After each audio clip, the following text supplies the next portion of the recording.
Hola a todos, muy buenos días, bienvenidos. Estamos en una semana donde, bueno, pues parece que funcionó bien la teoría que dijimos la semana pasada. Para una que acierto hay que presumir, de que la tendencia alcista pues no tenía ninguna pinta de que fuera a pararse. Sigue dando esa sensación, pero esta semana tenemos que empezar a hablar de que hay un problema muy gordo que se está gestando por ahí y que tarde o temprano, quizá a primeros del año que viene, dentro de 3 meses o 4, una cosa así, puede generar problemas en forma de una corrección muy severa. No parece que pueda ser una pequeña corrección. Vamos a analizarlo detenidamente en este vídeo que sé que le va a interesar y mucho. Muy buenos días a todos, bienvenidos a serenitymarkets.com. Les habla José Luis Cárpatos y esta es nuestra tradicional cita de todos los sábados con el vídeo de las 4 claves de la semana que ahora termina. Clave técnica, clave fundamental, clave cuantitativa y fontanería de mercado y clave de varios. Empezamos a grabar hoy sábado 25 de octubre a las 10:25 de la mañana hora española, 6 horas menos hora de Nueva York, por lo tanto las 4:25 de la madrugada. Por cierto, si no me equivoco, este domingo se cambia la hora, pero se cambia en Europa y no en Estados Unidos. Estaremos unos días con desfase. Esto suele ser bastante molesto porque nos cambia todos los horarios de trabajo y todas las rutinas de los que trabajamos pues muy enfocados a Estados Unidos, pero es lo que hay. Bueno, pues vamos allá. Espero que hayan pasado una buena semana. Por aquí yo ya, como ven, tengo la voz totalmente recuperada. Bueno, con mi enfermedad de las cuerdas vocales crónicas siempre ahí, pero ya la afectación esta que tenía del catarrazo, parece ser por los síntomas que hemos tenido, tanto mi mujer como yo, que ha sido una cosa que hay por aquí que se llama el COVID Frankenstein o algo así. Una cosa que te afecta mucho, se tira mucho a las cuerdas vocales especialmente. Pero bueno, ya está eso atrás, está todo bien. Por aquí ya pues disfrutando de este clima que a mí ya saben que me encanta. Hemos tenido ya los primeros copos de nieve, seguramente esta madrugada pues tendremos más. Y estoy un poco asombrado porque veo en algunos sitios de España por donde anda el resto de la familia con temperaturas, por ejemplo en Alicante, no sé si fue ayer o antes de ayer, tenían 30 grados y aquí están cayendo ya los primeros copos, qué barbaridad. Dos mundos totalmente diferentes.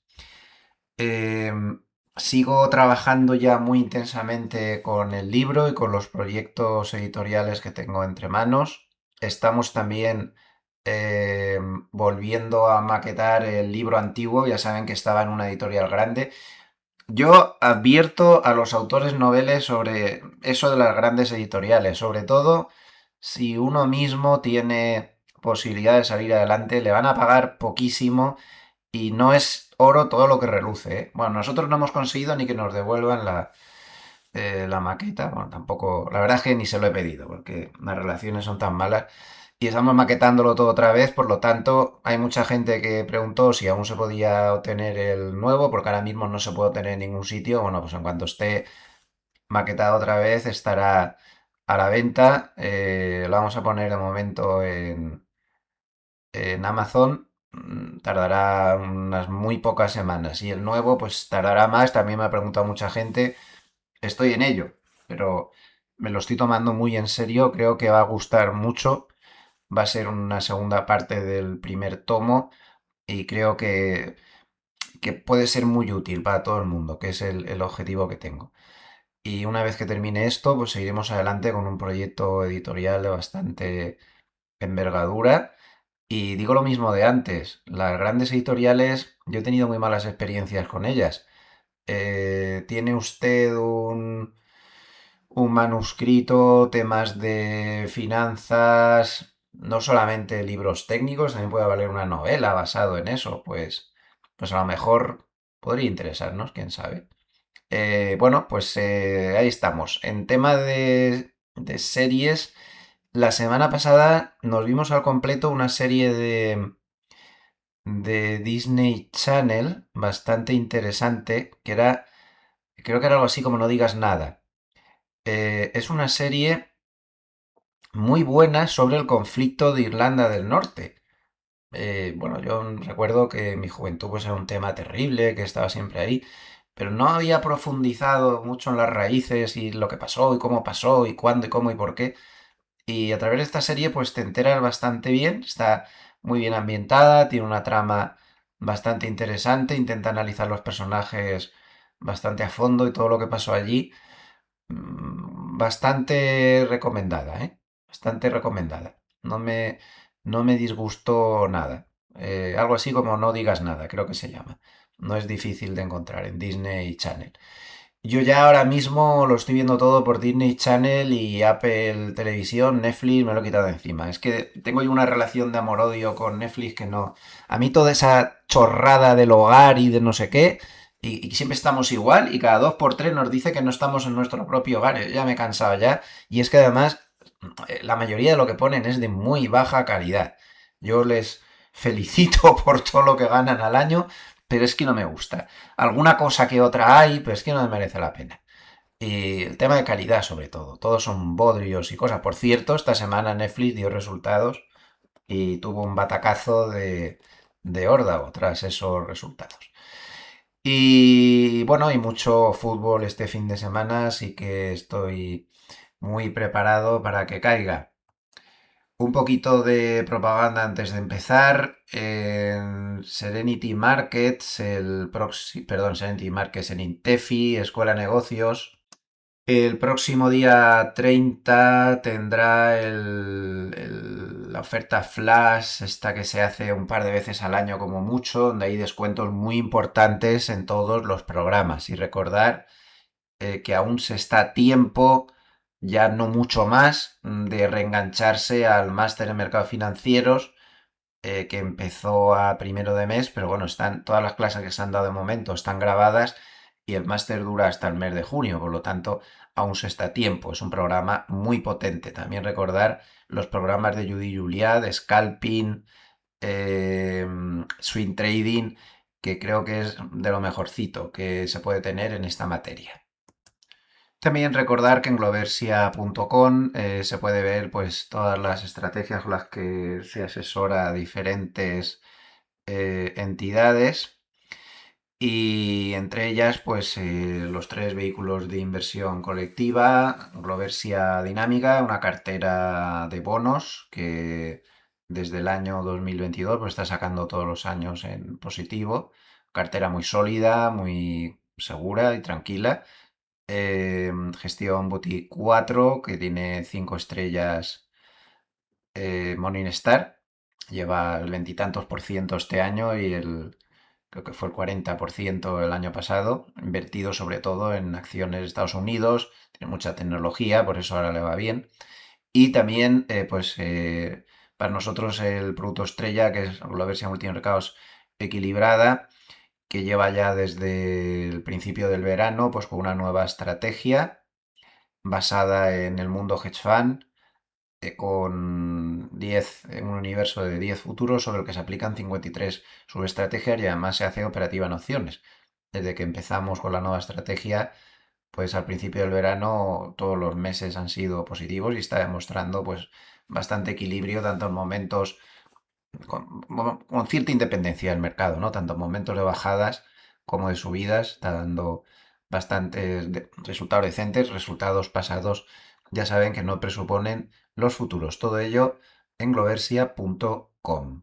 Vámonos al mercado, que es lo que interesa. Y lo primero que tenemos que hacer es tener muy claro que la semana que viene va a ser una semana muy importante para las bolsas, sobre todo. Ojo, porque es una semana que viene muy cargada. Lo digo de viva voz. Intento poner la menor cantidad de gráficos posible, porque muchos de ustedes lo escuchan esto como podcast. A ver, el lunes tiene una reunión Trump en Japón. Se ve con el emperador y se ve con los políticos más importantes de Japón. Siempre es importante, ¿no? Son dos potencias que nunca se sabe con ellas. El martes empiezan ya las cosas fuertes. El CEO de Nvidia, sobre las 6 de la tarde hora española, dará una charla, hablará de las cosas de Nvidia. Nvidia es el valor más importante del mundo y que el CEO hable siempre es un hecho que puede mover mercado. El miércoles cargadísimo tenemos reunión de la Reserva Federal. Una reunión de la Reserva Federal en la que es seguro que van a bajar los tipos de interés y más después de ver el dato de IPC de ayer. Claro, un IPC pues que quedó tanto en la subyacente como en la normal, como en el índice general, pues quedó una décima por debajo de lo esperado. Miren, nunca, esto tenganlo claro, nunca desde hace como 8 o 9 años la Reserva Federal ha hecho algo que no estuviera descontado previamente por el mercado. Nunca. Ni para abajo ni para arriba. Siempre ha hecho lo que estaba descontando el mercado, o en momentos en los que el mercado descontaba 50%, pues ahí sí, ahí ya no se sabe. Pero cuando el mercado descuenta ampliamente una opción, la Reserva Federal siempre cumple la expectativa. Ahí en ese aspecto hay que reconocer que hace bien su trabajo, porque los bancos centrales no deben dar sorpresas, sobre todo sorpresas negativas. Si van a dar algo y ellos ven que el mercado lo está descontando mal, lo que suelen hacer pues es hablar ellos mismos, ir anticipando las cosas para cambiar las expectativas o filtrar a sus siempre tienen, todos los bancos centrales tienen a alguien al que le filtran las cosas para que el mercado ajuste las expectativas. Pero no hagan apuestas contra lo que descuenta el mercado nunca antes de una reunión de la Reserva Federal, porque el mercado está descontando lo correcto. Si no, la Reserva Federal ya actúa antes para que no descuente eso. Entonces, si el mercado está descontando al 100% una bajada de 25 puntos básicos, pues es eso lo que va a pasar. O sea, quiero decir, es imposible que no bajen tipos en esta reunión, vamos, por decirlo claramente. Es absolutamente imposible. Lo importante no va a estar ahí, porque lo de que van a bajar tipos ya está claro. Lo importante va a ser ver si terminan o no con la QT. La QT es la reducción de balance de la Reserva Federal. Ya saben que la Reserva Federal tiene un balance enorme de activos, sobre todo bonos, que le ha tocado comprar o que ha comprado, que a lo mejor no le tocaba comprar. Y se han pasado 3 pueblos. Pero bueno, pues bonos que tienen ahí desde la época del COVID. La reducción de balance, pues hay que reconocer que ha sido importante. Por lo tanto, el que se termine ya tampoco es nada extraño. Ha bajado de 9 billones con B a 6,6 billones con B. Está bien, es una buena bajada, pero el problema es que antes del COVID tenían 1 billón y ahora tienen 6,6 billones. Bueno, también tenían 9. Pero todo parece indicar que pronto van a terminar con la QT. Lo que no es seguro es si va a ser en esta misma reunión o si va a ser en la próxima. Pero muy próximamente van a terminar con la QT. Por lo tanto, este es el tema que el mercado va a jugar, con el que el mercado va a jugar. El tema de la QT. Si termina o si no termina. Evidentemente, lo que quiere la bolsa que termine. Y los bonos también, encantados. Ellos están encantados de la vida de que termine esto. El mercado ya saben, cuanto más liquidez le tiren, más manguerazos, pues mejor para ellos. Luego, por lo tanto, esa reunión de la Reserva Federal es importante. Y como decía, pues el hecho de que se haya dado un dato de IPC bueno, pues va a ayudar. La verdad es que con esto de los datos, una vez más, está siendo un poco escandaloso. Estados Unidos y los datos macro es para escribir una novela. Si recuerdan, ya he dicho bastantes veces, aquí también, que francamente que tuvieran el dato de empleo y el de IPC y que solo publicaran el dato de IPC, pues solo quiere decir una cosa, que el dato de empleo era bueno y el de IPC también. ¿Y por qué no han publicado el dato de empleo que era bueno? Pues no lo publican porque eso podría haber hecho bajar las expectativas de bajadas de tipos, que no es lo que quiere el gobierno. Y como esto sí que está a la mano del gobierno, pues mira, este no lo publico y el de IPC que es bueno, entonces las posibilidades de que el IPC de ayer, como ya comentamos en su momento y en varios vídeos diarios, pues que fuera un IPC malo eran prácticamente nulas. Porque por eso lo han publicado. Si no, no lo habrían publicado. Y claro, lo que es sospechosísimo es que ayer que publican el dato de IPC, así un poco, ya lo sabíamos desde hace días, ¿no? Pero un poco así sorprendentemente, pues también te dicen que, que posiblemente el dato del mes que viene no se va a publicar. Anda, el de este mes sí, porque era bueno, y el del mes que viene, o sea, el de octubre que se publica en noviembre no, ¿por qué? Porque será malo, pues cada uno que piensa lo que quiera, pero es lo que hay. Cualquier caso, por increíble que parezca, y tal y como ya nos imaginábamos todos, esto lo habían comentado todos los analistas, el cierre del gobierno está siendo absolutamente indiferente para el mercado, que no se nos olvide esto para la próxima vez. Es que le trae sin cuidado. Llevan un porrón de tiempo con el mercado cerrado y les da exactamente igual. Y aquí nadie hace nada. Les da a todos igual. Y ahí estamos, sin datos. Esto es lo ideal para los políticos. No se da ningún dato, así nadie les critica, no tienen problema y solo dan los datos que les da la gana, como el IPC de ayer, cuando ven que el dato es bueno. Bueno, vamos a ver, cuando se recupere todo esto del cierre del gobierno, repercusiones económicas habrá y sobre todo el mercado va a empezar a recibir ahí un aluvión de datos y ahora viene otro problema. Con todo el cierre del gobierno, la fiabilidad de los próximos datos que se darán cuando se vuelva a abrir el gobierno. Si ya de por sí los datos son poco fiables, pues no les digo nada a partir de ahora, que van a estar haciendo estimaciones y cosas y malas colecciones de datos, ¿no? Bueno, pues esto es lo que hay. Entonces, reunión de la Reserva Federal con esas expectativas que les acabo de decir. Y el mismo miércoles, tras el cierre, seguirá el movimiento porque publican, atención, Microsoft, Google o Alphabet y Meta. Nada menos. Miren, el mercado, yo no me cansaré de repetir, el mercado está subiendo por la inteligencia artificial. El Producto Interior Bruto de Estados Unidos está resistiendo por la inteligencia artificial. Esta semana hemos conocido datos que nos decían que el 92% de la subida del Producto Interior Bruto estaba centrado en la inteligencia artificial. Es increíble esto. Y más vale que le hagamos caso al estudio, porque el estudio no lo ha hecho uno que pasaba por ahí por la puerta, lo ha hecho la Escuela de Negocios de la Universidad de Harvard. Nada menos. Entonces, según sus cálculos, prácticamente todo el crecimiento de Estados Unidos está centrado en el mundo de la inteligencia artificial. Y si no fuera por la inteligencia artificial, la economía de Estados Unidos estaría estancada con crecimientos del 0,1%. Fíjense hasta qué punto ha llegado esto. Y esto también es en bolsa. Dependemos de la inteligencia artificial 100%. Entonces, claro, todas las publicaciones de los siete magníficos que tienen relación directa o indirecta con la inteligencia artificial, los que no la tienen directa, la inteligencia artificial depende de su gasto mastodóntico, son absolutamente vitales. No hay nada más importante que esto, que los resultados del miércoles de Microsoft, Google o Meta y los resultados del jueves, pasamos al día siguiente, de Apple y de Amazon. Porque de una manera o de otra, o están metidos en el lío.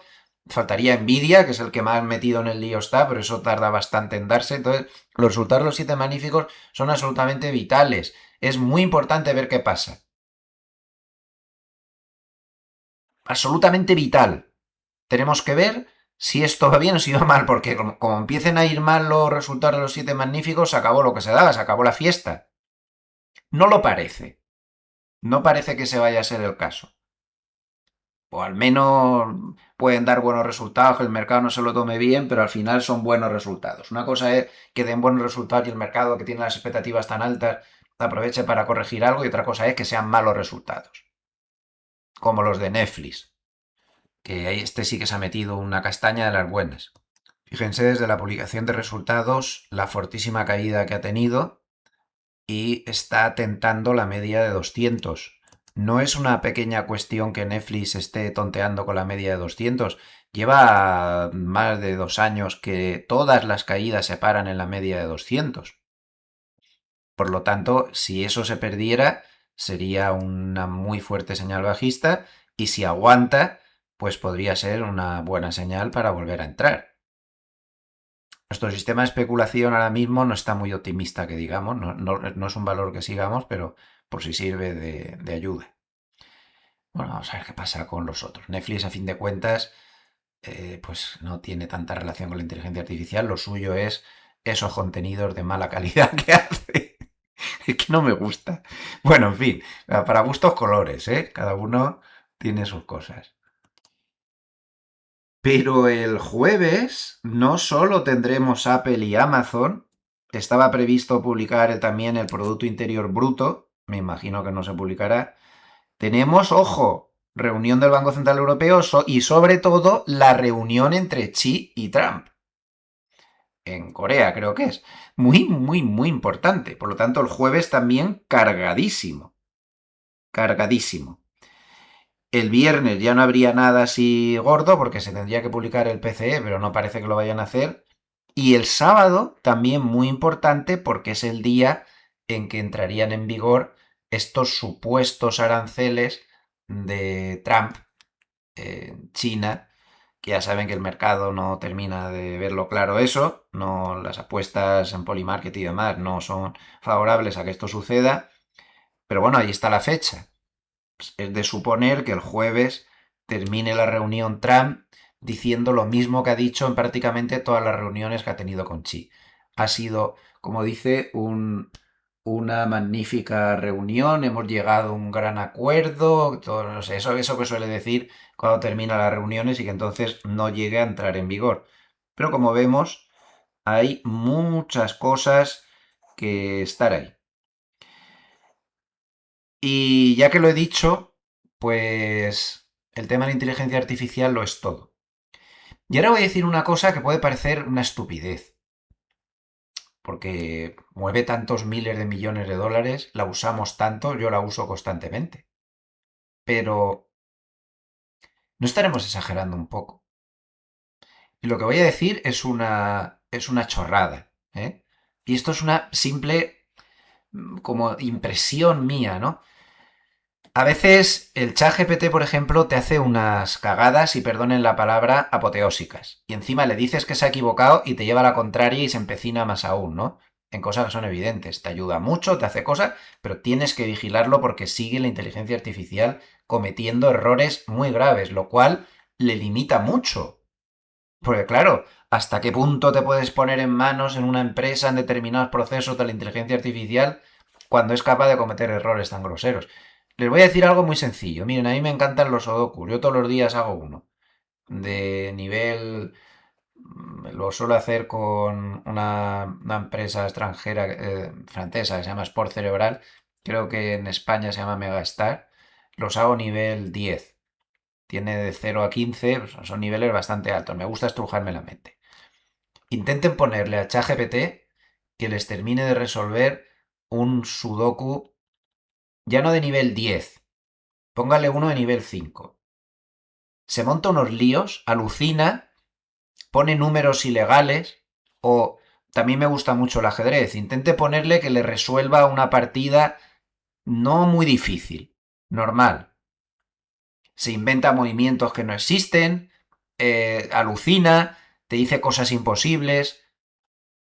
Pero si es que le llegas a decir a veces una operación matemática súper sencilla y se monta un lío. Sin embargo, luego es capaz de... El otro día tuve la paciencia, intenté hacer memoria de las preguntas más o menos, una buena parte de las preguntas que me hicieron en el último máster que hice del Chartered Institute en Londres y le puse las preguntas que me acordé y el ChatGPT habría aprobado muy de sobra el examen. Y no era nada fácil, ¿eh? No era nada fácil. Y respondió prácticamente, acertó un 89-90% de las preguntas. O sea, tiene mucho contenido, pero aún tiene unas cagadas esto. Esto aún le queda mucho, ¿eh? Y no sé si vamos demasiado deprisa. Sí, muy bonito, lo de los vídeos esos que ponen caritas y falsificas y sale no sé quién. Pero... ¿Usted no les da esta sensación de que esto le falta un hervor aún para tanto desmadre y tanta exageración? Bueno, no me haga mucho caso, son impresiones de uno que está medio tonto. Estaré gaga ya por la edad. Si los resultados son buenos, pues puede seguir tranquilamente la burbuja de la inteligencia artificial. incluso varios meses más, pero no eternamente. Ahora sacaremos donde sigo viendo yo un problema muy gordo, que esta semana quiero dejarlo muy claro, que a medio plazo vamos a tenernos que preparar, sin caer en el error de lo que dijo Peter Lynch, de que pierdes más dinero preparando correcciones que, que luego lo que pierdes en la corrección en sí mismo. No se trata de eso. Se trata simplemente de que estemos avisados para cuando empecemos a ver signos, pues que reaccionemos. Ahora hablaremos de esto. Pero volvamos al tema económico. Hemos dicho que la inteligencia artificial está moviendo toda la economía de Estados Unidos hacia arriba, según la Universidad de Harvard. Y la realidad es que el único dato del que me sigo fiando es el de los datos de PMI a nivel mundial.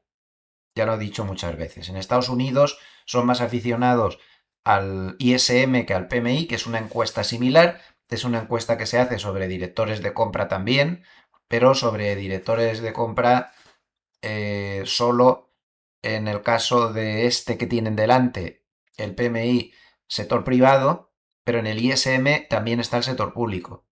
Y además, el ISM lo calcula de otra forma. Lo calcula cada empresa es un voto. El PMI no. El PMI pondera por el tamaño de la empresa. Entonces, a mí me parece más fiable el cálculo del PMI, aunque el mercado le hace más caso al ISM. Como a mí me parece más fiable el PMI, pues miren, ayer se publicaron los datos de PMI de Estados Unidos, eh, del 9, datos recolectados, como ven, del 9 al 23 de octubre, es el dato más actualizado, y al final el composite, que lo que hace es ponderar debidamente manufacturas y servicios, teniendo en cuenta que servicios pues es el 75% de la economía prácticamente, pues salió muy bien. En la escala de la izquierda tienen el PMI, que es la línea verde. Salió en... pues, perdón, que mire mis notas, porque no me acuerdo ahora de cabeza. El PMI de servicios salió en 55,2, nada menos, cuando se esperaba 53,5. El de manufacturas 52,2 cuando se esperaba 52. Y el composite salió exactamente en 54,8. Como ven, está aquí casi en 55. 54,8 cuando se esperaba 53,5. Miren ustedes, estos datos son incompatibles con la más remota posibilidad de recesión. Eso vamos a quitárnoslo de la cabeza. Yo esta semana he visto otro informe de VS diciendo que hay un 93% de posibilidades de que se entre en una recesión rápida. Yo no lo veo por ningún sitio. Yo me lo creeré eso cuando este dato me lo indique. Y de momento no solo no me lo indica, sino que me indica todo lo contrario. Por lo tanto, no tengo ninguna razón para creer que eso vaya a llegar. Así que eso no va a preocupar al mercado, que tiende a anticipar recesiones con bastante tiempo. No la va a anticipar porque no la hay. Es lo que hay. Observen en oscuro por debajo de la línea verde, por detrás, eso es el Producto Interior Bruto. Como pueden ver, el dato es magnífico porque anticipa muy bien lo que va a pasar con el Producto Interior Bruto.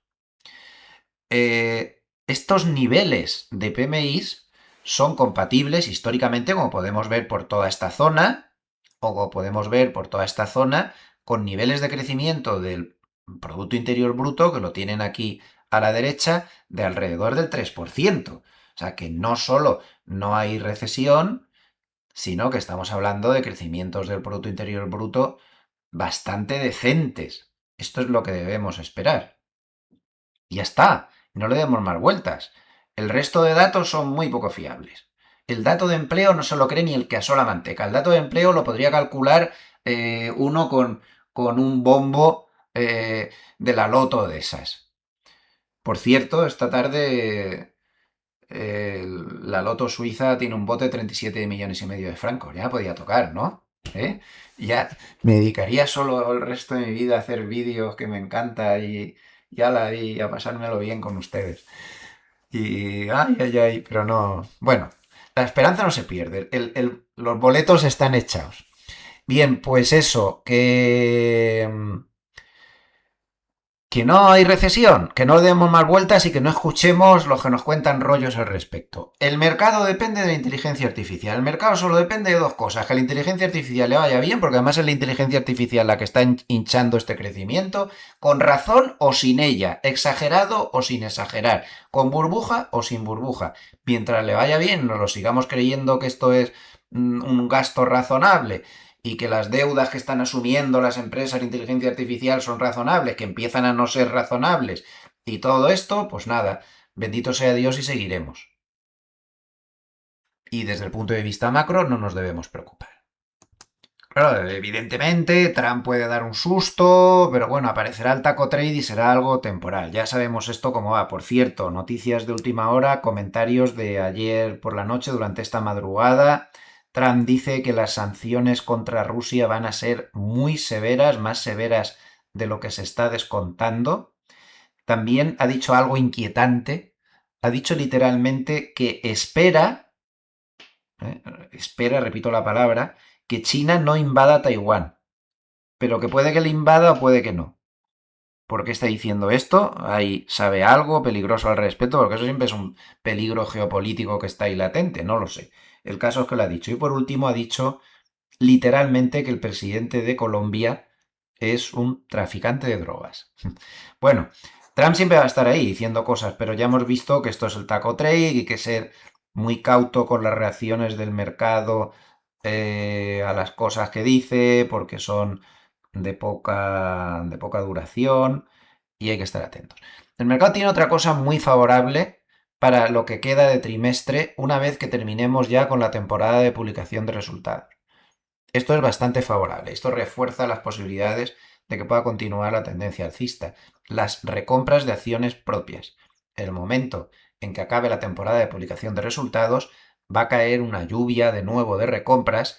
Fíjense las autorizaciones de recompras que están ya concedidas en el año 2025, que están rompiendo el máximo histórico anterior. Por lo tanto, este es un factor importantísimo. Es que estamos hablando de, ya lo dije el vídeo pasado, de que las recompras son 6 o 7 mil millones al día. Esos particulares que tanto creemos que mueven mercado, ojalá los moviéramos. Los particulares no movemos nada de mercado. Los particulares, VS da datos todos los días de lo que mueven los particulares. Entendiendo por los particulares a las personas, pues como usted o como yo, de a pie, 150 millones al día, 200. Hay un segmento de lo que dicen que son particulares, pero que no son particulares, que es el 10% de los que dicen que son particulares, quizá menos, el 7%, que esos realmente no son particulares, sí son particulares, pero con fortunas muy grandes. Eso tampoco se puede llamar particular exactamente, o en el concepto en que lo entendemos. Estos sí son el 39% del mercado, pero no son los pequeños particulares. Esos sí que pueden mover bastante más, a lo mejor pueden mover 1.000 millones o así. Y luego tendemos a olvidar a los más importantes, que son los fondos de control de volatilidad y los CTAs, que pueden mover tranquilísimamente en una semana varias decenas de millones de dólares y te mueven el mercado ellos solos, teniendo en cuenta las proporciones que estoy diciendo. Y a principios de esta semana, McElligott hizo unos comentarios muy interesantes que vamos a repasar porque terminan de explicar lo que pasó en la caída del día 10. Bien, miren lo que dice McElligott sobre esa caída del día 10, lo he hecho con un poco de retraso, pero confirma un poco lo que nos temíamos. Dice que muchos ETNs del VIX necesitaban comprar volatilidad porque los inversores minoristas estaban bien cubiertos a través del VIX, mientras mantenían muchas posiciones largas en ETFs apalancados. Los dealers estaban muy cortos en core del VIX, lo que les dejó vulnerables pues, a un acorralamiento de volatilidad. Total, que como resultado los dealers tuvieron que comprar futuros del VIX de forma forzada y empujó pues aún más al alza la volatilidad. Pero tras todo esto, lo que vimos fue que la volatilidad subía, pero las acciones casi no reaccionaban. Hubo un gran salto en la volatilidad, pero el mercado apenas cayó, como si ignorara completamente el asunto.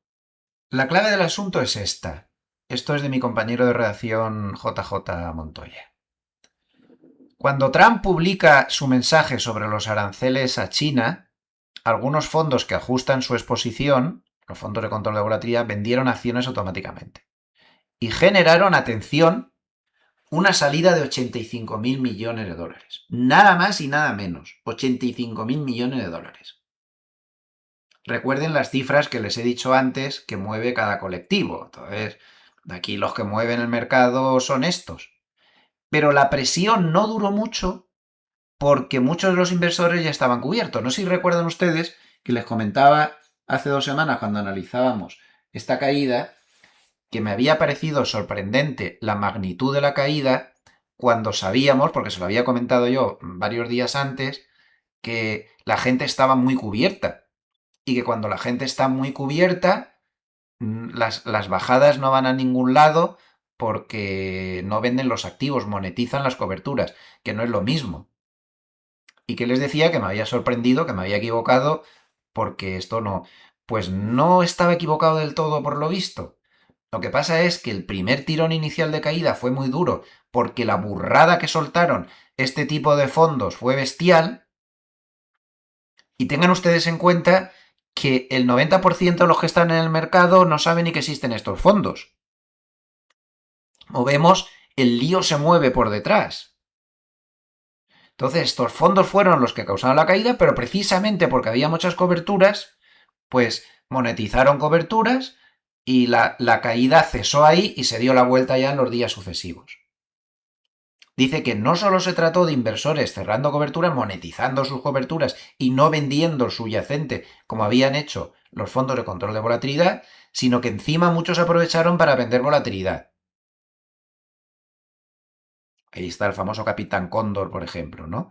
Entonces, esto paró por completo en los siguientes días y en toda esta semana, paró por completo el proceso bajista, absolutamente por completo. Hubo algunos nervios, bandazos y cosas, pero las bajadas estaban condenadas a no ir a ningún lado. Por eso es tan importante saber en cada momento si hay muchas coberturas o si hay pocas coberturas. Porque en el momento en que hay pocas coberturas, una bajada como estas declaraciones de Trump, empiezan a soltar los fondos de control de volatilidad, CTAs y demás, sus ventas, y al no haber cobertura, la mano fuerte vende el activo subyacente. No tiene coberturas que monetizar. Entonces es cuando nos metemos la castaña padre. Pero no era el caso. Cuando hay muchas coberturas, es muy importante que guardemos en la cabeza este concepto. Cuando hay muchas coberturas, estamos realmente protegidos. Tiene que ser la cosa muy gorda para que se lleve al mercado debajo. Cosa que no fue el caso porque había muchas coberturas. Por lo tanto, siempre intentaremos saber en cada momento qué grado de coberturas tenemos o no. ¿Y ahora cómo vamos de coberturas? Bueno, pues más adelante en el informe el propio McElligott dice que se están reduciendo las coberturas, que se han cerrado muchas coberturas tras esa caída y que se han seguido cerrando. Es decir, tenemos menos nivel de cobertura que el día de la caída, por lo tanto, si ahora hubiera nuevas caídas, el mercado está más peligroso, pero no de una manera exagerada. O sea, el peligro no es exagerado. Hay más peligro que aquel día, pero no hay un peligro terrorífico. Eso está claro. Basta ver el VIX que se mueve en el entorno de 17. Cuando ya están muy relajados, pues te baja a un punto entre 12, 14, algo así. Pero desde luego que hay más peligro, pero no excesivo, es importante. McElligott también publica este backtesting. Él suele ser bastante bueno con los backtesting, diciendo que desde el COVID, las últimas 4 veces que la volatilidad subió más que el mercado, cuando el VIX llegó a superar al SP500, este fenómeno que hemos tenido en semanas anteriores y que ya dijimos que eso era un fenómeno alcista y no bajista, bueno, pues ha hecho un backtesting, porque esto volvió a aparecer la semana pasada, de qué sucede normalmente, pues a posteriori, ¿no? Y a posteriori lo que sucede es que puede haber otro rally de segunda ola en el corto plazo. Como podemos ver, ha habido normalmente subidas al mes siguiente de bastante importancia. Las últimas 4 veces que pasó esto, que fue en el 21, el 24, otra vez en el 24, la última fue el 4 de abril del 2025 y ahora de nuevo la señal se activó la semana pasada, finales de la semana pasada, pues al cabo de un mes la subida era bastante considerable. Al cabo de 2 semanas también, pero sobre todo al cabo de un mes. Por lo tanto, él cree que el mercado podría seguir subiendo. McEligo dice que se podría subir en un mes, más o menos, por todos esos cálculos que él hace y todas estas historias, pero también la semana que viene entramos en una pauta estacional bastante conocida, es pequeña, solo dura 7 días, es una pauta estacional que consiste en los 4 últimos días de octubre y los 3 primeros de noviembre. Es decir, estaríamos hablando del 28, 29, 30, 31 de octubre y el 3, 4, 5 de noviembre. Esta pauta estacional se llama la pauta de Halloween porque, como saben, pues coincide el lío este de Halloween por esas fechas. Yo, de verdad, que alucino todas estas americanadas, cómo las asumimos en todo el mundo, aquí, hasta aquí en el fin del mundo donde estoy. Este fin de semana es la fiesta de Halloween como si fuera una tradición de aquí de Suiza de toda la vida. E insisto, esto es una americanada de mucho cuidado. A mí me es absolutamente indiferente este tipo de cosas. Soy más de las tradiciones nuestras de toda la vida que no de las americanadas. Pero en fin, así es el mundo. Bueno, pues fíjense en la pauta. Desde 1994, Almanac Trader ha calculado lo que hace Dow Jones, en azul la media y en verde la mediana, punto central de la serie. Como ven, la media no es nada despreciable, tanto en el Dow Jones como en el SP 500 y especialmente en el Nasdaq y en el Russell. Además, aquí tienen en el triangulito el tanto por ciento de los años que efectivamente la pauta ha sido alcista desde 1994. Y tenemos que tanto en el Nasdaq como en el SP 500 como en el Dow Jones, casi el 81% de los años. A muy pocos años son bajistas dentro de esta pauta estacional curiosa, que también pues, podría favorecernos en el corto plazo. Una curiosidad, antes de que se me olvide. Estamos, venga a decir que la inteligencia artificial es la clave de todo, ¿no? Y todos somos conscientes de que la concentración que tiene el mercado en la tecnología es tremenda, ¿no?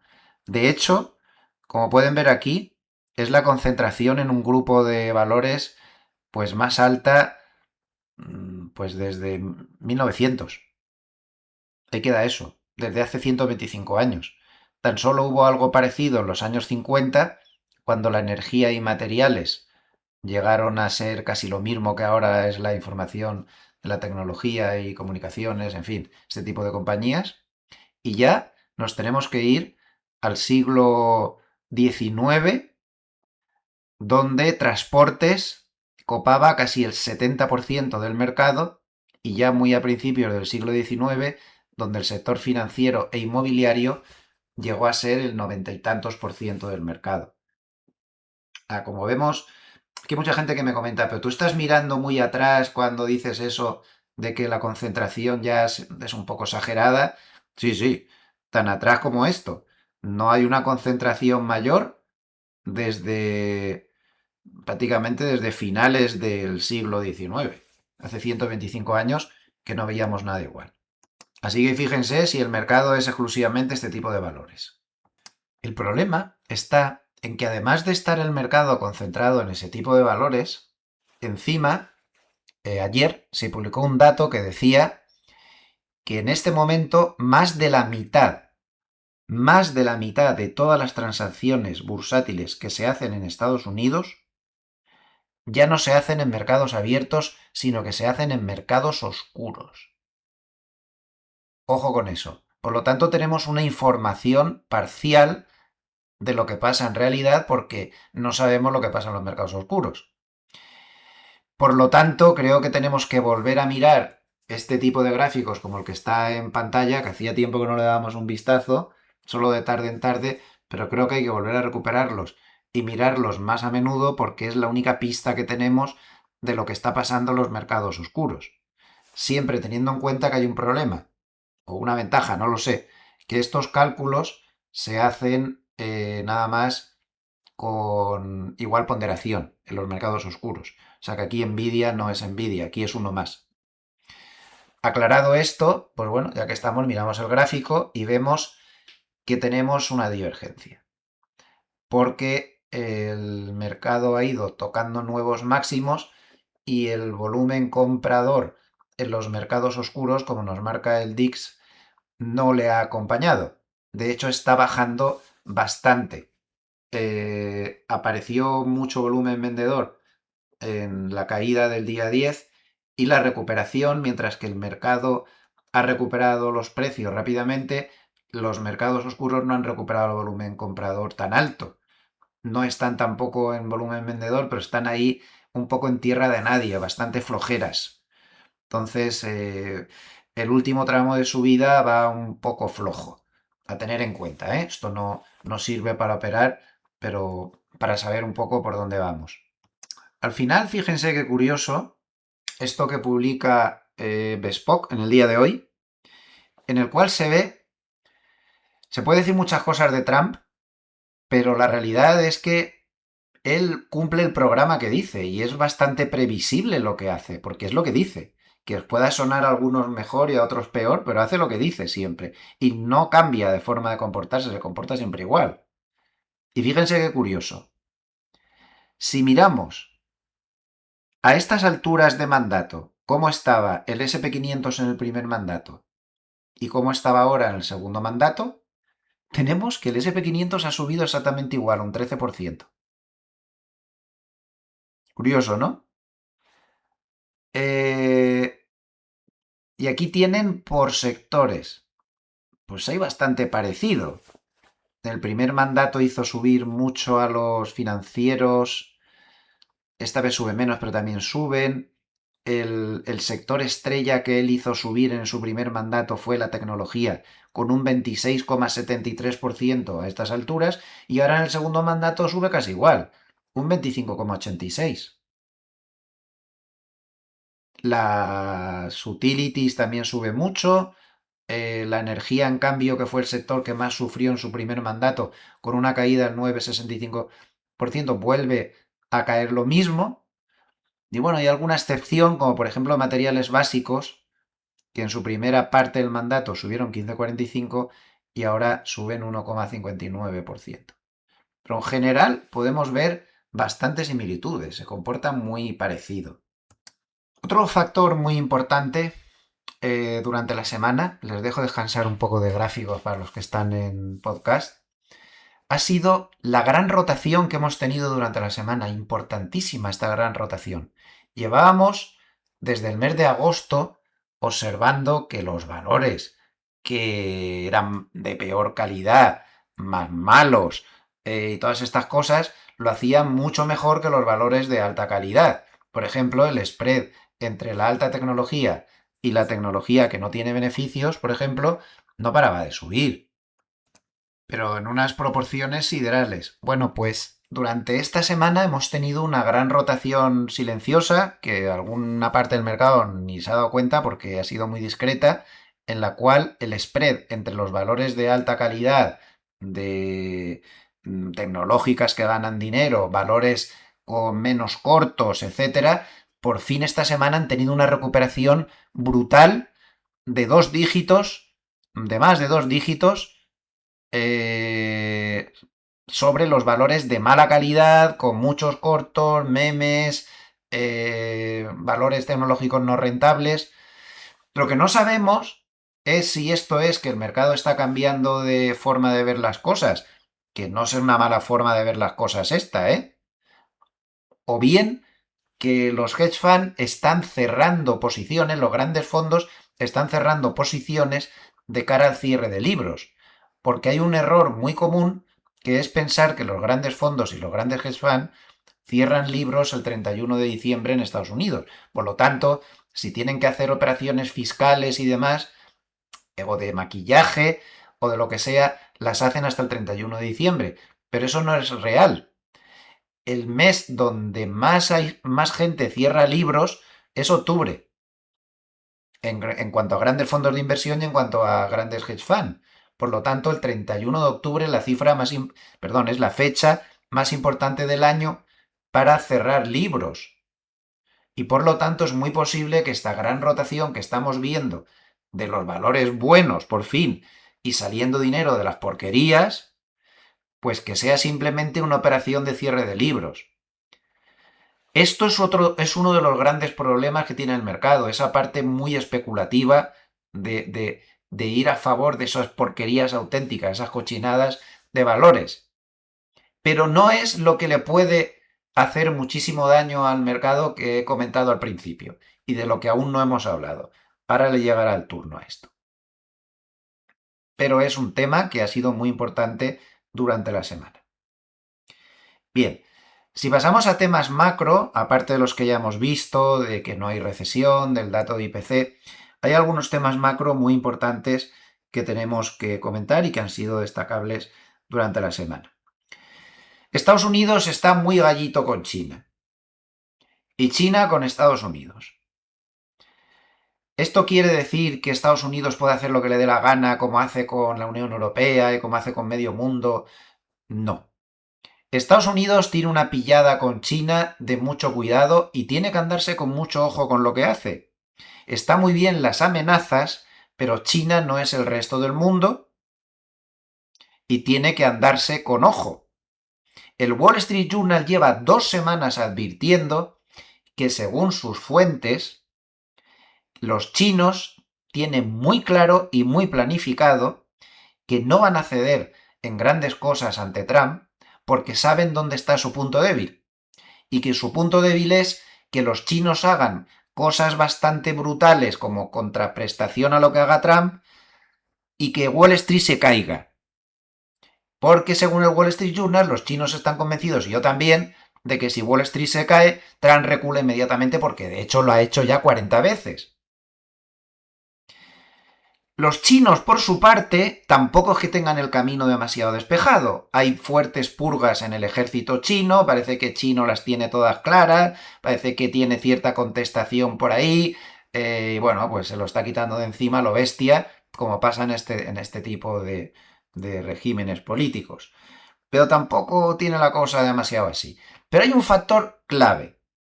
China sigue teniendo una burrada auténtica de bonos norteamericanos.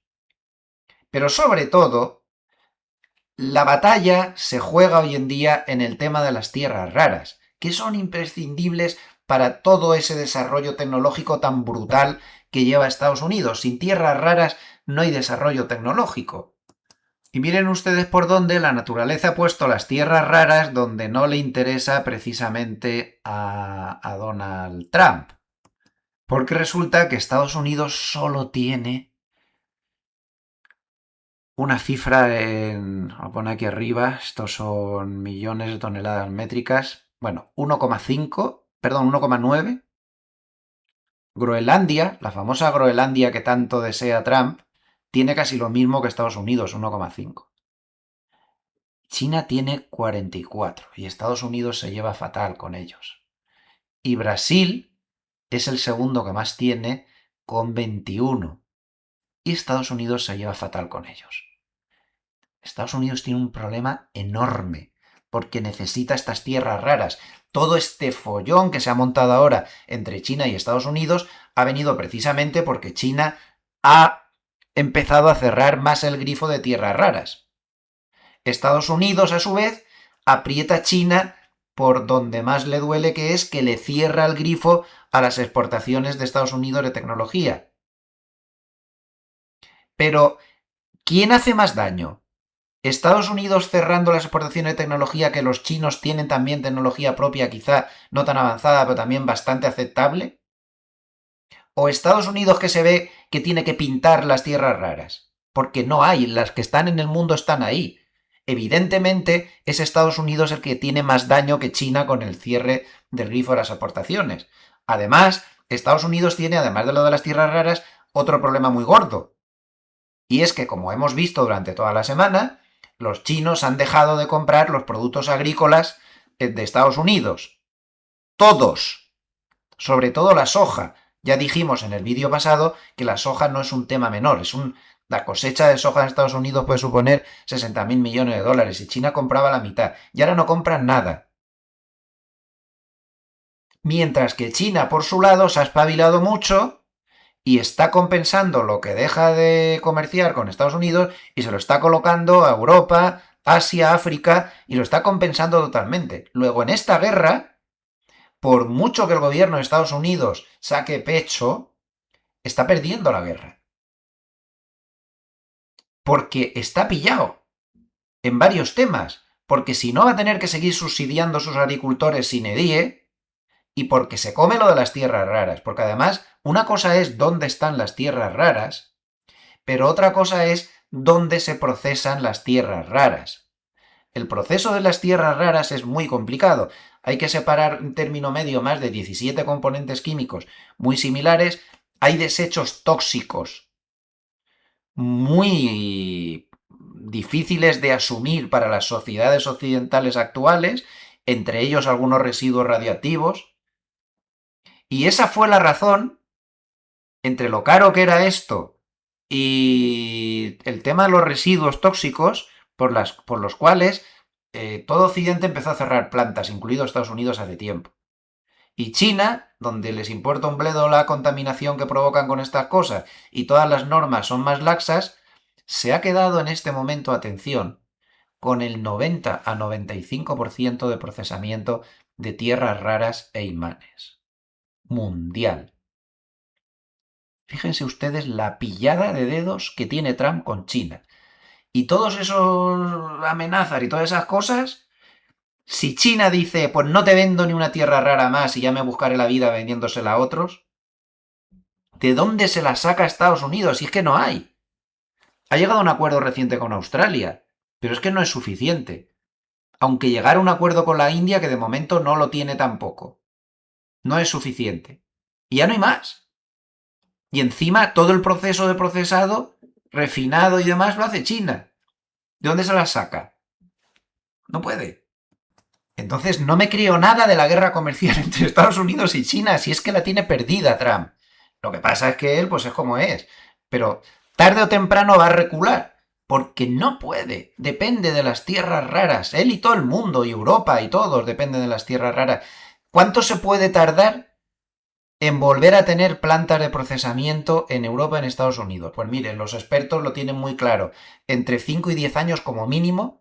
Y si eso es así, los costes en Europa o en Estados Unidos de esas plantas de procesamiento, y que veríamos cómo se resuelve el tema de los residuos tóxicos porque va contra todas las legislaciones actuales allí, los costes serían 3,5 veces superiores según los expertos. La pillada de dedos con China es apoteósica. No se puede permitir Estados Unidos esta guerra comercial, está pillado y el punto débil lo tiene ahí, el punto débil lo tiene con los productos agrícolas que China ha dejado de comprar. Trump está como loco en esa reunión que tiene con Xi por conseguir que China le compre soja y que le levante la mano con las tierras raras y que no le amenace, y todas las amenazas de Trump con China van a ser ruido. Y nada más. Y esto es muy importante para la operativa, visto que este es un tema que a veces sí que mueve mucho el mercado. Espero haberles convencido con mi razonamiento, pero es que lo tengo clarísimo. También en temas macro tenemos que comentar otra de las claves de la semana, que es la lucha que lleva Estados Unidos para intentar rescatar la economía argentina y para intentar que el peso no se desplome. El tema está siendo difícil, pero Estados Unidos sigue poniendo toda la carne al asador. En los próximos días tendremos unas elecciones de medio mandato en Argentina, con algunos escaños en juego, y será importante, el mercado argentino puede reaccionar de manera bastante violenta en función de lo que salga en esas elecciones. Bien, otro tema clave también en la semana pues ha sido el oro. El oro pues ha pagado la sobrecompra extrema que tenía y ha tenido pues una corrección muy violenta. Una corrección que no ha hecho nada técnicamente hablando, ha vuelto a los 4.000. Ya dijimos que era casi imposible pasar los 4.000, que incluso con un rebasamiento tan grande como el que ha tenido, lo normal es que acabara volviendo a 4.000, y así ha sido. Hablamos de semanas o quizá de meses para superar un nivel como los 4.000. Y bueno, pues ahí estamos. La primera vez que se movió por esos niveles, pues fue como a primeros de mes y ya ha pasado pues un par de semanas, casi 3 semanas completas, y no se ha conseguido alejar aún de la zona del 4.000. Sigue por ahí. Bueno, hasta aquí todo es normal. Está la banda de Mogalef inferior, no pasa nada. Pero la sobrecompra hay que pagarla. Y muy interesante este estudio de Subutrade, en el cual pues dice que el oro ha tenido muy pocas veces en la historia 9 semanas consecutivas de alzas.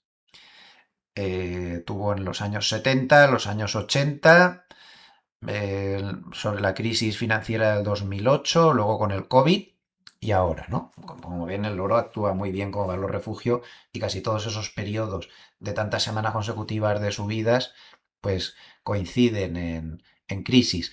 Bueno, pues 2 meses después de este tipo de acontecimientos, la sobrecompra era tan alta que terminaba bajando un 7,2, un 7,29%. Y 3 meses después, un 6,09%. Por lo tanto, es normal lo que le está pasando. Lo que le está sucediendo es fruto de la sobrecompra y aún puede que le cueste un poco más corregir esto, pero de momento la tendencia no ha terminado. Simplemente está en una fase algo violenta de corrección de la sobrecompra. Exclusivamente eso. Bien, y lo más importante del vídeo. Vamos a ver, en principio, a nivel de amplitud de mercado y todas estas cosas, aunque está muy concentrado donde está concentrado, pero aún así, la amplitud no está siendo mala. Si tomamos un índice de amplitud muy amplio, bastante fiable, como es este, que es, aquí lo que miden es la línea avance-descenso, pero de todos estos índices, Dow Jones Composite, el Dow Jones de transportes, el Dow Jones de utilities, el Russell 2000, el SP500 de valores financieros, el SP500 de valores cíclicos, el SP500 de igual ponderación y el NISE. Se suma a todos esos mercados y como vemos, la subida que está teniendo, que es la parte de arriba, está cursando con buena amplitud. Bueno, aquí ha roto máximos, ahora a romper máximos. No es el caso de, por ejemplo, en febrero, cuando el mercado estaba a punto de darse la vuelta, que se notaron divergencias notables con la línea avance-descenso tomada con muchos miles de valores como hay aquí. Entonces, de momento por aquí va bien, pero el problema no es este. El problema grave y el que nos condena, señoras y señores, a una corrección muy dura, tarde o temprano, posiblemente dentro de unos meses, es esto. Esto es demasiado. El margen de deuda en el NISE. El SP500 es muy pequeño, son 500 valores, aquí varios, casi 2.000 valores. El margen de deuda en el NISE. Miren a dónde nos hemos metido. Hay demasiado apalancamiento, demasiada especulación, se ha desmadrado la cosa. Desde la gran crisis financiera del 2007, solo hemos estado en 4 ocasiones, contando con esta, con estos niveles de margen de deuda tan brutales y tan altos. Y no hace falta que le recuerde cómo acabó la cosa, ¿verdad? A finales del 2007, el año de bandazos y de historias raras que tuvimos en el 2011, con un agosto del 2011 que fue muy duro. Luego lo volvimos a tener esto en febrero del 2022, justo antes de que se iniciara la larga tendencia bajista de todo el año 2022, y ahora estamos otra vez ahí. Esto no siempre funciona de una manera automática, ¿vale? Por ejemplo, se tocó el pico de apalancamiento desmadrado y desnortado en octubre del 2007, y ahí sí que empezaron los problemas en noviembre, justo al mes siguiente, en este caso sí que fue inmediato. En febrero del 2011 tuvimos el siguiente pico ya de desmadre total, y en este caso las caídas no empezaron hasta junio, o sea, hubo bastante diferencia. De hecho, el mercado subió bastante más. Aquí ya estamos en el desmadre total, zona 1752, se llegó a subir a 1812 y unos 4 meses después el mercado tuvo una corrección bastante severa, para ser exactos una corrección del 16%. Y luego en febrero del 2022 llegamos al pico, aguantó un mes más y ya el segundo mes tuvo una corrección también bastante dura. Y ahora pues estamos otra vez igual.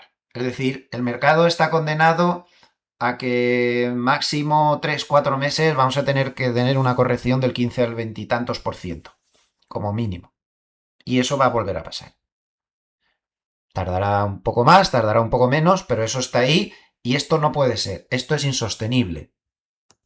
Podría mostrarle 1000 indicadores de este estilo y todos nos van a decir exactamente lo mismo, ¿no? Aquí tienen otro.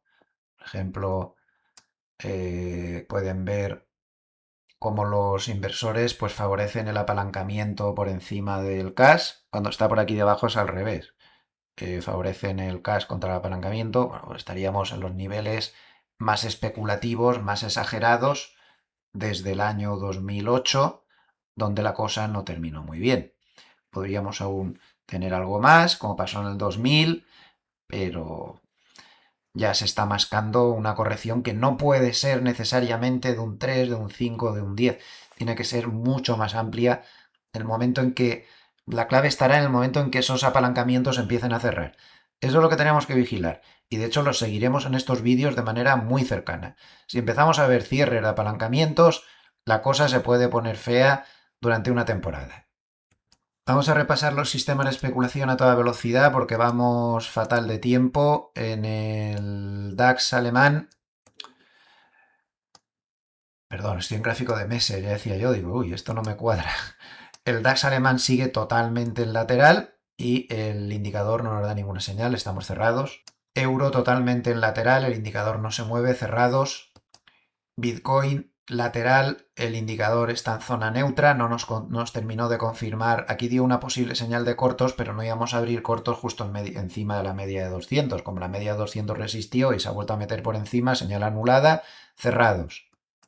Bono a 30 años, seguimos largos, el indicador está apenas empezando a intentar salir de 60, si tiene dos velas por debajo ya no lo plantearemos, pero de momento seguimos largos en este producto. Estamos largos desde 116,40. SP500 y Nasdaq, me ahorro los gráficos con todo lo que lleva subido. Estamos totalmente largos desde hace muchísimo, sin ninguna señal de peligro de nada.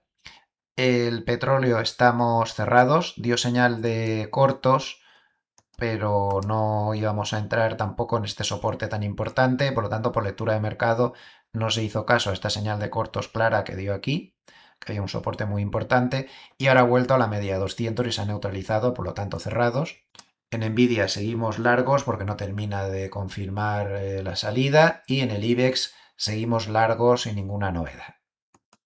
Desde un punto de vista técnico en el SP500 Spot, pues tenemos la resistencia claramente en 6800, la banda de Mogalef superior está cerca, 6820 y tantos, pero por cuantitativo en 6800 hay muy fuerte resistencia.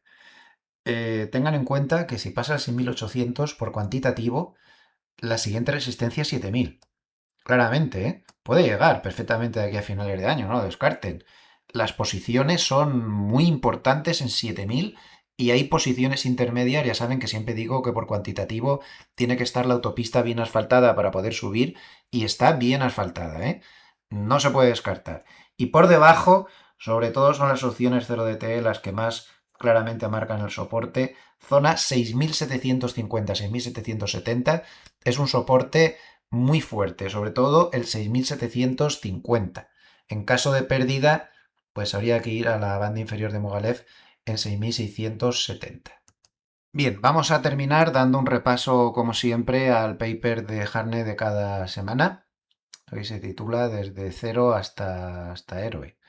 Bueno, ideología del mercado dice que de lo que más se habla es que la rentabilidad de los bonos americanos a 10 años han bajado 20 puntos básicos desde que está caído el gobierno.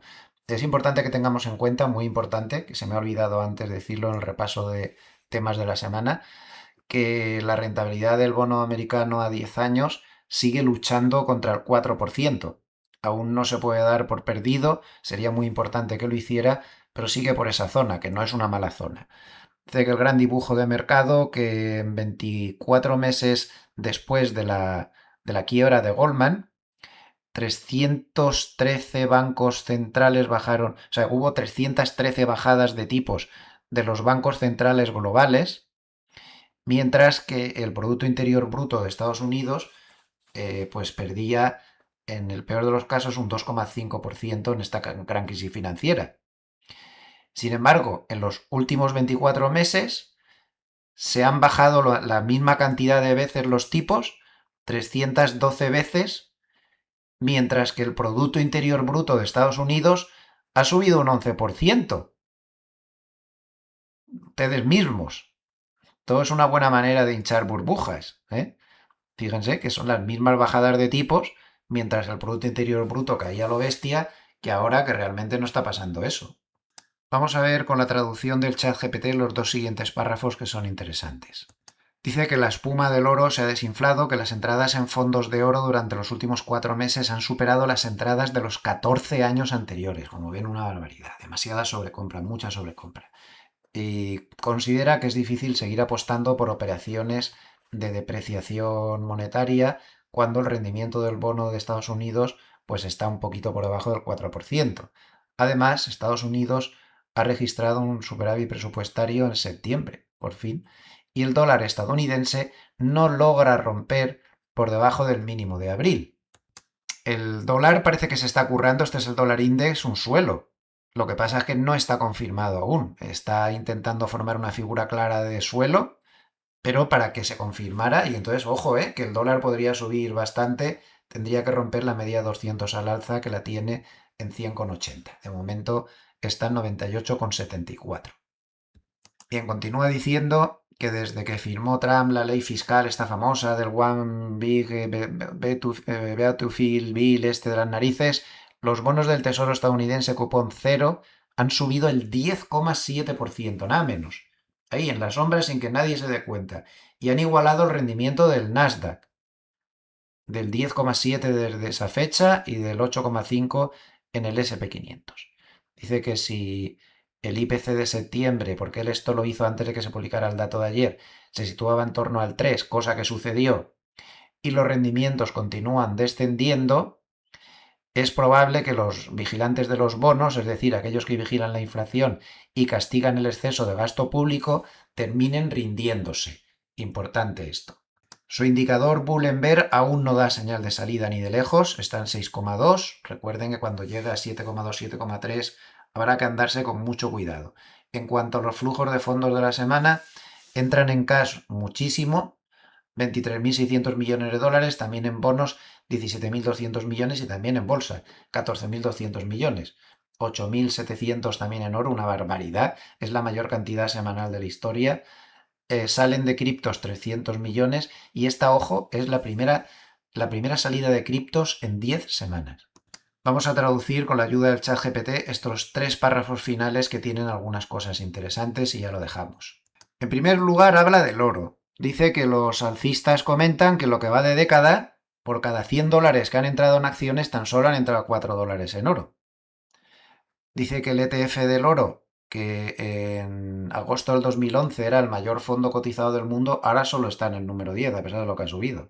Dice que el oro, él considera que está estructuralmente infraponderado, porque solo representa el 0,5% de los activos gestionados por clientes privados de su propio banco y el 2,4% de los activos institucionales, según la encuesta de grandes fondos que él hace. Los bajistas en el oro dicen que por otro lado argumentan que las entradas han sido excesivas, lo que él ha dicho antes, ¿no? Que hay más en 4 meses que en los 14 años anteriores, por lo tanto, que esta posición está saturada. Bueno, pues Harnett cree que no está saturada la posición y sigue manteniendo largos en oro, porque dice que de esa manera se cubren los riesgos de auges económicos en Estados Unidos, burbujas, burbuja de la inteligencia artificial, depreciación del dólar y nueva inflación de precios de los activos derivadas del put de la Reserva Federal y del put de Trump y del emergente put de la generación Z. Vamos al tema de los bonos y nos quedamos pues con el resumen final, que dice que el mercado, que los rendimientos de los bonos han entrado en una fase de caída cíclica, que el bono del Tesoro a 5 años se está moviendo por debajo del 3, que el de 30 años, o se va a mover, que el de 30 años se moverá por debajo del 4, impulsados por recortes de la Reserva Federal, por la debilidad del empleo debido a la inteligencia artificial que elimina empleos y a una mayor intervención gubernamental en sectores como energía, farmacéutico, vivienda, utilities, para mantener un IPC más bajo. Además, en un contexto político donde las elecciones de medio mandato requieren mejorar la baja aprobación de Trump, que ahora mismo es del 36% en materia de inflación. Bueno, pues él sigue largo de oro y sigue largo de bonos. Y sobre los mercados emergentes, pues lo más importante está aquí puesto en el primer párrafo. Dice que el cierre mensual de octubre es crucial, que si se rompe técnicamente hablando en renta variable emergente el índice MXF por encima de 1400, gracias a un buen acuerdo comercial entre Estados Unidos y China, se confirmaría un mercado alcista global de riesgo y acciones. Es muy importante esa reunión que tienen Trump y Xi, como ya hemos comentado antes, exactamente el jueves. Recuerden que eso está ahí, porque si la reunión acaba bien, los activos de riesgo pueden tener un impulso muy favorable en el corto plazo. Pues nada más, muy feliz Navidad a todos los amables escuchantes. Recuerden que yo me equivoco más con una escopeta de feria, que me hagan el caso justo y que hagan su propio análisis, que es el único que vale. Si les ha gustado el vídeo, denle al like, por favor, y les espero mañana domingo con el pequeño vídeo de reflexión de los domingos. Saludos afectuosos desde Suiza. Hasta mañana.